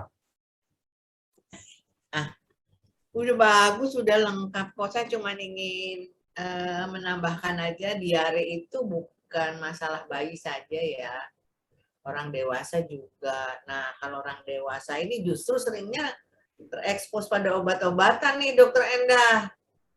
Beli diapet lah. Padahal saya suka bilang orang pinter tidak beli diapet NR justru. Karena tadi Dokter Windy dan Dokter Endah udah mengatakan kalau diare itu justru subhanallah refleks proteksi kita membuang racun. Kalau dilumpuhkan dengan, maaf ya saya sebut beberapa merek ya, takutnya ibu-ibu dan bapak-bapak kurang familiar, misalnya Imodium yang seperti begitu gitu ya, Buscopan, itu khususnya lumpuh, racun, virus, infeksinya menetap gitu. Jadi sekilas seperti sembuh, padahal nantinya justru penyembuhannya lebih lama. Dan kalau pada lansia itu bahaya. Jadi lansia jangan main-main dengan obat diare, apalagi kan yang mudah dehidrasi itu mereka yang sangat muda dan mereka yang sudah sepuh. Jadi lansia harus punya. Kalau traveling di tas itu bukan sekedar obat demam ya, justru yang harus punya itu ya oralit. Nah, tadi Dokter Endah udah bilang ada yang mahal, yang murah. Saya selalu bawa yang bubuk karena bisa tahan lama. Kalau yang botol itu kalau sudah dibuka harus habis ya, Dokter Endah, dalam 24 jam ya. Dan kalau masuk koper susah lah nanti kalau bocor dan sebagainya. Itu satu. Jadi jangan obat anti diare karena sangat memprihatinkan. Jangan kepingin menghentikan diarenya. Fokusnya jangan di diarenya gitu. Begitu juga muntah. Sekarang banyak sekali anak muntah karena infeksi dikasih ondansetron. Padahal ondansetron itu untuk anti muntah, tadi yang disebut Dokter Endah, untuk anti muntah pada mereka yang kemo atau radioterapi, bukan untuk anti muntah yang lainnya. Jadi jangan sekarang ada dropnya lagi untuk bayi. Itu ibu-ibu, nanti kita akan ada webinar tentang obat-obatan. Biasakan untuk mempelajari kandungan aktif, bukan cuma sekedar merek dagang gitu ya. Jadi itu aja dari saya, jangan sampai dehidrasi, bukan justru dikerahkan semua tenaga untuk menghentikan diare dan muntahnya. Itu aja, Dok. Oke, makasih banyak Dokter Wati. Baik, kita melanjutkan pertanyaan ke pertanyaan lain ya. Ibu Sri Utami nih, Dokter Windy. Kalau BAB tidak cair, tapi durasi 1 hari 5 kali BAB, ini anaknya umur berapa ya? Sebelum BAB, perut kencang, sedikit mengedan dan rewel. Apakah ini diare atau konstipasi? Ya, kita lihat ya, kalau konstipasi, kalau kita lihat di Bristol Stool Chart yang awal tadi, dia seperti pisang tapi di luarnya berbenjol-benjol atau seperti kotoran kambing. Tentu dengan kerasnya tinja seperti itu, BAB-nya tidak lancar. Jadi dia sedikit. Pada konstipasi yang sangat berat, konstipasi itu kebalikannya diare ya, sulit BAB ya. Bahkan dia cenderung keluar sedikit-sedikit. Maaf ya, kecirit gitu ya. Jadi malah sehari itu bisa BAB 5 kali, 6 kali, tapi keras gitu. Nah, itu mesti dievaluasi konsistensi tinjanya gitu. Kalau diare tentu cair. Jadi kalau diare lebih cair, konstipasi lebih padat. Bisa aja konstipasi jadi beberapa kali karena kalau yang sudah berat dan sudah lama, si ususnya akan melebar dan kesulitan mengenali tanda ingin BAB. Ya, itu hal lain sebenarnya. Jadi kita bisa lihat 2 faktor, yaitu frekuensi dan konsistensi dari tinja untuk menjawab itu diare apa konstipasi. Mungkin ada tambahan, Dok? Enggak, udah. Baik, Ibu Sri Utami tadi sudah dijawab oleh Dr. Windy ya. Kalau mau melanjutkan pertanyaannya, silakan lanjutkan di milis ya. Karena datanya kurang banyak ya. Jadi kita bisa lanjutkan diskusi di milis sehat ya. Baik, ini kemudian mungkin pertanyaan di sesi pertama yang terakhir ya, karena kalau pertanyaan Ibu Soraya tentang loperamid tadi sudah dijawab ya. Nah, Ibu Vika. Hanya salah satu mereknya ya, Dok, itu. Betul. Loperamid itu. Ya. Ibu Vika katanya anaknya karena diare lumayan parah selama 2 minggu, waktu itu umur 8 bulan. Kemudian dia diarenya masih terus melanjut sampai umur 21 bulan. Setiap kali makan, pup cair terus sampai 3 bulan stuck berat badan. Apakah pengaruh dari diare selama itu? Nah, mungkin bisa dijawab sedikit tentang buang air besar setelah diare ya, Dr. Windy? Ya, pertama saya mau cerita tentang normalnya rangsangan BAB pada anak ya. Salah satu yang merangsang BAB adalah gerakan lambung. Jadi pada saat kita makan, ada rangsangan ingin BAB, tapi bukan diare. Itu juga kadang-kadang kita lihat anak-anak yang habis makan pup, kok kamu kayak burung sih? Nah, itu kalau anak-anak di bawah 2 tahun ya bisa aja, dia itu normal. Tetapi kalau konsistensinya cair dan memang diare terus-menerus dan sesuai dengan definisi diare dan berlangsung dari 8 sampai 21 bulan, tentu itu adalah hal yang sangat serius. Pastinya mengakibatkan hal-hal buruk ya dari pertumbuhan dan perkembangannya. Jadi nanti Ibu bisa bedakan.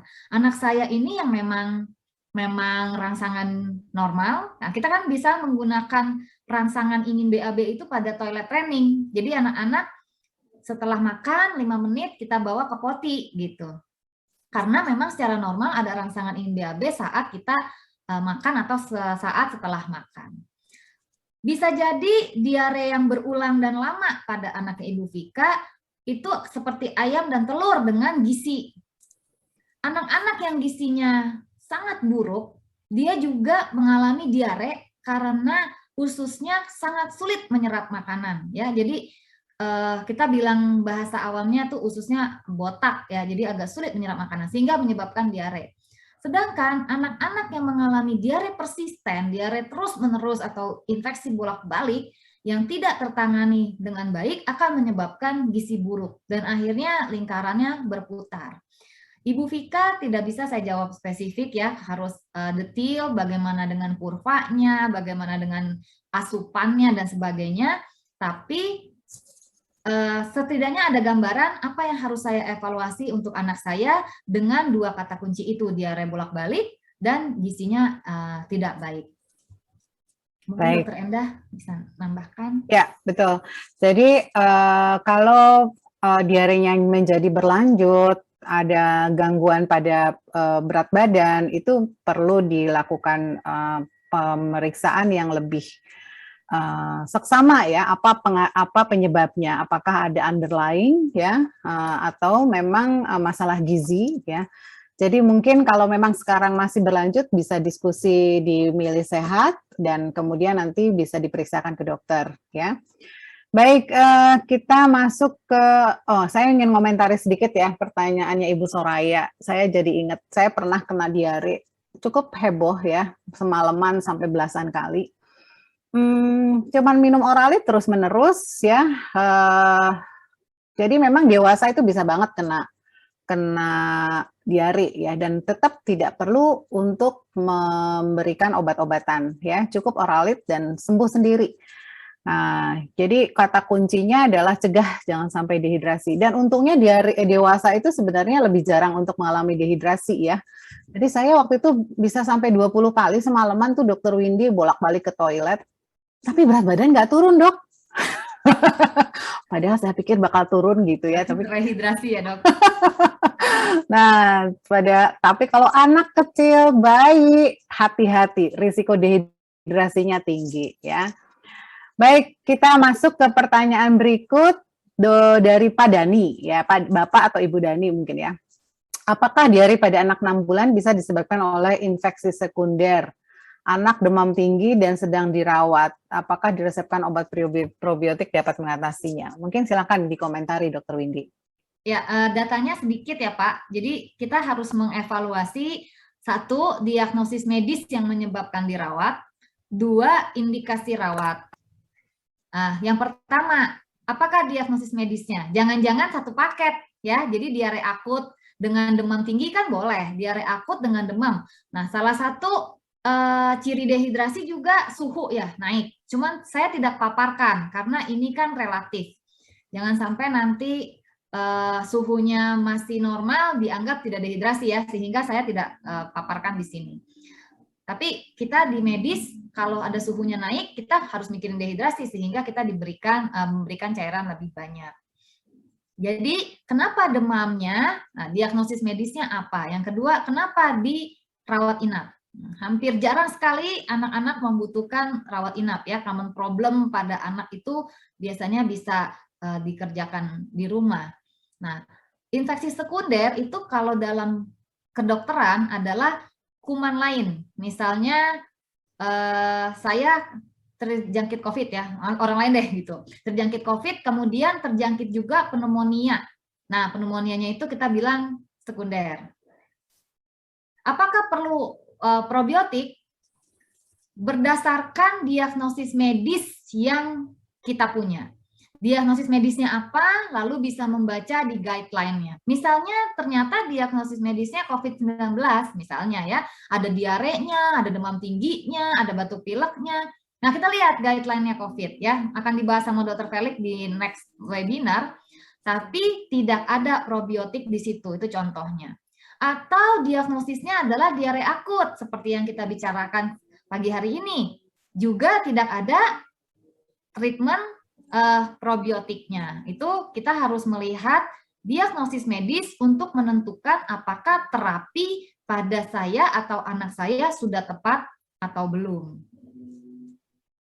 Baik, mungkin sedikit ditambahkan, kita punya istilah antibiotic associated diarrhea ya, Dr. Windy ya. Ya, jadi diare pada anak. Jadi mungkin itu yang dipikirkan pada ya. Biasanya sih perawatannya lama sekali, Dok, kalau betul. Makanya Dr. Windy menyebutkan bahwa sebenarnya kriteria rawat inap itu sangat sebenarnya anak tuh harusnya jarang untuk dirawat. Yang kedua, hati-hati penggunaan antibiotik ya, karena antibiotik bisa salah satu efeknya adalah diare karena antibiotik ya. Nah, jadi kalau hanya karena demam, semua tadi dokter Bapak Dani ini menyebutkan anaknya DBD. DBD harusnya tidak ada antibiotik, jadi Ya, DBD harusnya tidak ada menyebabkan probiotik, efek ya. infeksi sekunder berupa diare ya. Nah, kemudian mungkin kita beralih ke pertanyaan lain. Ibu Arfiana katanya oralit boleh dibekukan jadi pop cycle, tidak? Kalau saya pertanyaan nambah, Dokter Windy. Oralit boleh ditambah rasa nggak, Dok? Untuk anak di atas 12 bulan, misalnya dikasih sedikit madu biar lebih enak, boleh nggak, Dokter Windy? Sebenarnya ya bebas ya. Tadi saya sudah jelaskan kalau saya sih saya bikin popsicle ya, atau saya bikin es batu. Tapi kadang dengan sangat sulitnya masuk, ada ibu-ibu tuh kayak punya sirup ya, sirup sedikit. Nah itu oke lah, karena gini, prinsipnya adalah bagaimana cairannya masuk, seperti itu. Karena pada oralit-oralit yang dijual dengan berbagai macam merek, mereka pun menambahkan zat aditif supaya lebih diterima oleh anak. Oke. Jadi intinya sih boleh-boleh saja ya. Nah, mungkin karena kita ada keterbatasan waktu, mungkin pertanyaannya ini tinggal berapa ya? Tinggal 2 ya? Tinggal 2 ya, tinggal Baik. 1 menit lagi. Ya, baik. Dokter Windy, kenapa kalau periksa ke dokter saat diare jarang banget dapat oralit, paling sering dapatnya zinc atau obat-obatan yang tadi disebutkan? Silakan Dokter Windy dikomentari singkat. Ya, mungkin kalau dapat resep, bisa bertanya kepada yang memberi resep. Yang dipertanyakan adalah diagnosis medisnya. Nah, jadi kita punya forum ya, Pesat atau Milih Sehat yang kita melakukan edukasi kepada orang tua untuk melakukan 3 hal saat lagi ke dokter. Yang pertama diagnosis medis, yang kedua apa yang harus saya lakukan, yang ketiga emergency sign-nya apa. Lalu ada 2 yang harus kita browsing saat kita sakit. Yang pertama kita mencari tahu tentang penyakit kita, yaitu menggunakan diagnosis medis. Ya, jadi bukan radang bukan diagnosis, sakit perut bukan diagnosis, gangguan ginjal bukan. Misalnya acute diarrhea boleh, atau faringitis atau pneumonia. Diagnosis medis membuat kita belajar diagnosisnya. Yang kedua, melakukan browsing tentang obat yang kita dapatkan, yaitu isi obatnya. Jadi dengan 2 modal ini, Bu Arfi bisa melakukan. Waktu itu diagnosisnya apa? Diare akut, silahkan. Acute diarrhea, nah, cek. Waktu itu dapatnya apa? Antimual, antimuntah, nah silahkan cek. Misalnya di drugs.com isinya. Lalu kita bisa mengevaluasi nyambung nggak sih diagnosis medis dengan terapi. Nah itu yang mungkin tips yang bisa saya berikan untuk para smart parents di sini. Baik, terima kasih Dokter Windy. Satu pertanyaan terakhir, ini mungkin pertanyaannya lebih ke arah definisi tadi pada warning sign ya Dokter Windy ya. Ada warning sign tinja. Feses hitam atau tinja berdarah itu seperti apa sih? Kemudian muntah feses itu seperti apa sih? Mungkin dijelaskan singkat Dokter Windy. Ya, jadi memang sangat-sangat jarang sekali terjadi sumbatan di usus yang paling ujung ya, yang dekat anus ya. Biasanya terjadi pada bayi baru lahir misalnya, atau bayi-bayi muda ya di bawah 3 bulan yang akibat cacat bawaan atau kelainan kongenital yang ujung anusnya itu tidak bisa terbuka dengan sempurna. Sehingga fesesnya naik dan muntah. Jadi benar-benar muntah ada tinjanya, itu IGD. Ya, yang kedua, kalau EE-nya warnanya hitam, tunggu jangan panik dulu. Itu beberapa kali dimilis, difotoin EE-nya hitam, tapi kalau kita popoknya kita gini sedikit, warnanya nggak hitam ya. Kalau warna yang hitam tuh benar-benar seperti aspal, hitam pekat. Dan kalau kita gesek begini di popok, warnanya ya warna hitam atau kemerahan karena itu adalah darah yang bercampur dengan zat kimia lain ya, darahnya sudah berubah. Nah, kalau tinja berdarah ya benar-benar kelihatan darah ya. Jadi hitam, darah, dan muntah feses.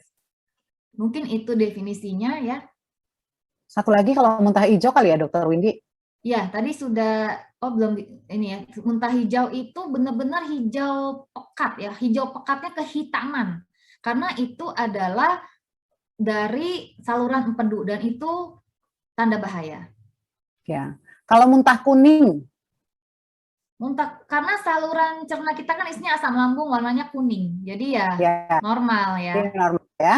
Jadi Bapak Ibu kalau sampai anak muntahnya banyak, itu seringkali yang keluar sudah tidak lagi makanan ya, tapi cairan lambungnya, dan cairan lambung itu warnanya kuning. Jadi intinya adalah tetap saja lakukan rehidrasi. Tapi lain kalau sudah muntahnya warna hijau, ada darah atau tadi muntahnya feses ya, itu tanda bahaya yang harus segera diperiksakan. Baik, terima kasih, kita sudah belajar banyak hari ini, sudah lewat waktu juga. Ini MC kita udah siap-siap juga. Mbak Novi sudah siap sedia. Baik, saya akan mengakhiri sesi tanya jawab hari ini. Terima kasih atas partisipasi Bapak Ibu semua. Mohon maaf kalau tidak semua pertanyaannya terjawab lengkap. Mungkin diskusinya boleh dilanjutkan di Milih Sehat. Baik, saya serahkan kepada MC. Terima kasih Dr. Windy. Terima kasih Dok. Terima kasih Dr. Windy dan Dr. Endah untuk sharing ilmu dan waktunya. Mari kita berharap kalau orang dewasa yang diare, yang keluar lemak di perut ya Dok ya. Oke, jangan lupa untuk subscribe YouTube channel Yayasan Orang Tua Peduli ya. Ketik Yayasan Orang Tua Peduli di search bar YouTube. Sebelum meninggalkan room, mohon kesediaan Bapak Ibu untuk mengisi survei yang linknya ada di chat Zoom ya. Survei ini sangat berarti bagi kami untuk perbaikan di seminar-seminar selanjutnya. Untuk join ke Milih Sehat juga bisa dilakukan dengan mengisi survei. Linknya ada ya di chat Zoom ya. Terima kasih kepada semua Bapak Ibu yang telah berpartisipasi. Semoga ilmunya bermanfaat untuk kita semua. Mohon maaf atas segala kekurangan dan kesalahan selama penyelenggaraan acara ini. Sampai jumpa di tanggal 5 September 2021 dengan topik COVID-19, Testimony versus ABM. Wassalamualaikum warahmatullahi wabarakatuh. Waalaikumsalam warahmatullahi wabarakatuh. Terima kasih. Terima kasih Bapak Ibu. Selanjutnya. Terima kasih Mbak Novi, Dr. Windy, Dr. Wati, dan panitia.